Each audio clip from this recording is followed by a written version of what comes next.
Pythagoras Greece के दार्शनिक और गणितज्ञ थे। इनका जन्म ईसा पूर्व 570 ईस्वी में और मृत्यु ईसा पूर्व 495 ईस्वी में हुई थी। गणित के क्षेत्र में पाइथागोरियन थ्योरम इन्हीं की देन है। ऐसा भी कहा जाता है कि पाइथागोरस के 2 या 3 भाई बहन भी थे। पाइथागोरस का बचपन का ज्यादातर समय सामोस में ही व्यतीत हुआ था। जब वह बड़े हुए तो पिता के साथ व्यापारिक यात्रा पर जाने लगे। इसी दौरान पाइथागोरस के पिता उन्हें टायर लेकर गए और वहां उन्हें सीरिया के विद्वानों से शिक्षा दिलाने लगे। ऐसा माना जाता है कि पाइथागोरस ने इस दौरान इटली का भी दौरा किया था। आइए सुनते हैं पाइथागोरस के कुछ अनमोल विचार। मूर्ख व्यक्ति की पहचान उसकी वाणी से होती है और एक बुद्धिमान व्यक्ति की पहचान उसके मौन से। कोई भी स्वतंत्र नहीं जिसने स्वयं का साम्राज्य प्राप्त नहीं किया है। कोई भी आदमी स्वतंत्र नहीं है जो खुद को आज्ञा नहीं दे सकता। अच्छा करने से संतुष्ट रहे और दूसरों को अपनी मर्जी से बात करने के लिए छोड़ दे। अपनी गलतियों को झूठे शब्दों से ढकने की कोशिश न करे बल्कि परीक्षा के साथ अपनी गलतियों को सुधारे। आत्मा की पीड़ा के 2 ही उपाय है, आशा और धैर्य। सबसे बढ़कर खुद का सम्मान करे।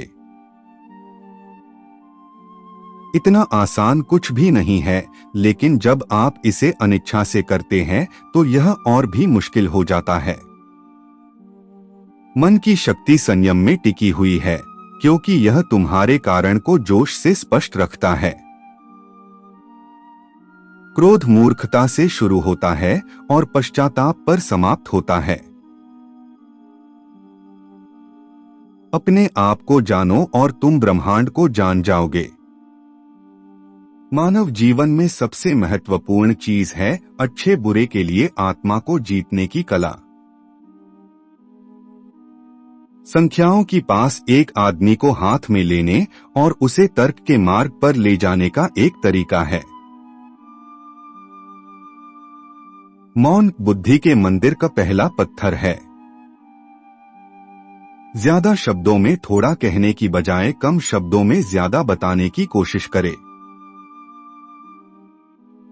हाँ और नहीं, ये दुनिया के सबसे पुराने और छोटे शब्द है, लेकिन इनके इस्तेमाल के लिए सबसे ज्यादा सोचना पड़ता है। अधिकतर मनुष्यों के पास संपत्ति या ताकत अर्जित करने के साधन नहीं होते, लेकिन ज्ञान अर्जन करने की क्षमता सबके पास होती है। मनुष्य सबसे बड़ा तब होता है जब वह किसी बच्चे की मदद के लिए घुटनों के बल खड़ा होता है। इंसानों को नियंत्रित करने के लिए यदि कानून जरूरी हो जाए तो फिर ऐसे कानून से स्वतंत्रता की अपेक्षा न रखे। मनुष्य का जब तक खुद पर नियंत्रण न हो तब तक वह स्वतंत्र नहीं हो सकता। हमेशा सर्वश्रेष्ठ रास्ता ही चुनिए। शुरुआत में इस पर चलना मुश्किल हो सकता है, लेकिन धीरे धीरे आसान हो जाता है।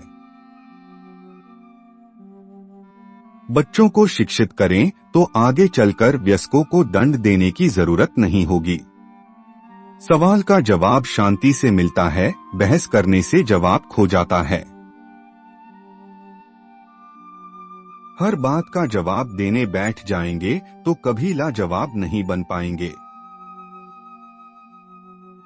ईश्वर भी हमें अत्यधिक सुनने की सलाह देते हैं, इसी कारण उन्होंने हमें एक मुख और 2 कान दिए हैं।